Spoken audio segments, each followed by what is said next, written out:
ഞാൻ ചെയ്ത തെറ്റ് എനിക്കെതിരെ ഒരു അക്രമം നടന്നപ്പോൾ അത് അപ്പോൾ തന്നെ പോലീസിൽ പരാതിപ്പെട്ടതാണ്. നിയമ നടപടി വേണമെന്ന് ആവശ്യപ്പെട്ട് മുന്നോട്ട് പോയതാണ്. അന്നേ സംഭവിച്ചതെല്ലാം വിധിയാണെന്ന് സമാധാനിച്ച് ആരോടും ഒന്നും പറയാതെ മിണ്ടാതെ ഇരിക്കണമായിരുന്നു. പിന്നീട് ആ വീഡിയോ പുറത്തു വരുമ്പോൾ ഇതെന്തുകൊണ്ട് അന്നേ പോലീസിൽ പരാതിപ്പെട്ടില്ല എന്ന് പറയുന്നവരോട് എന്ത് പറയണമെന്നറിയാതെ ആത്മഹത്യ ചെയ്യണമായിരുന്നു. വാക്കുകൾ കേരളത്തിൽ നടുക്കിയ നടിയെ ആക്രമിച്ച കേസിലെ അതിജീവിതയുടേതാണ്. കുറ്റവും ശിക്ഷയും നടപ്പിലാക്കി കഴിഞ്ഞപ്പോൾ തനിക്ക് നീതി ലഭിച്ചിട്ടില്ലെന്നും നീതിന്യായ വ്യവസ്ഥയിൽ പരാതി ഉന്നയിച്ചിട്ടും യാതൊരു ഫലവും കാണാത്തതിലെ നിരാശയും ഇതിനു മുമ്പ് പങ്കുവെച്ച പോസ്റ്റിൽ ഇവർ പറഞ്ഞതാണ്. അവൾക്കൊപ്പം ആരൊക്കെ ഉണ്ടായിട്ടും പ്രതികൾക്കോ പ്രതിസ്ഥാനത്തു നിന്നും നീക്കം ചെയ്യപ്പെട്ടവർക്കോ അർഹമായ ശിക്ഷ ലഭിച്ചിട്ടില്ലെന്ന കടുത്ത ആക്ഷേപവും ഉയരുന്നുണ്ട്. പരാതിക്കാരിക്കെതിരെ സമൂഹ മാധ്യമങ്ങളിലടക്കം കടുത്ത അധിക്ഷേപവും ഉയരുന്നു.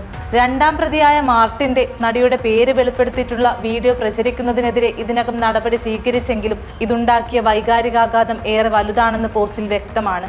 Not a victim, not a survivor, just a simple human being, let me live എന്ന് പറഞ്ഞുകൊണ്ടാണ് പോസ്റ്റ് താരം അവസാനിപ്പിച്ചിരിക്കുന്നത്.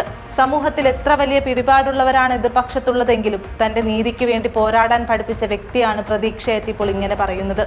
ഓർക്കണം, സിനിമാ മേഖലയിൽ ഉൾപ്പെടെ സ്ത്രീ സുരക്ഷയും സമത്വവും എന്ന ആശയവും അതിന്റെ ഭാഗമായി ഇന്നോളം കൈക്കൊണ്ട നിയമ നടപടികൾക്കും ഭേദഗതികൾക്കും കാരണക്കാരിയായ ഒരാളാണ് ഇന്ന് തന്നെ ജീവിക്കാൻ അനുവദിക്കൂ എന്ന് പറയേണ്ടി വരുന്നത്.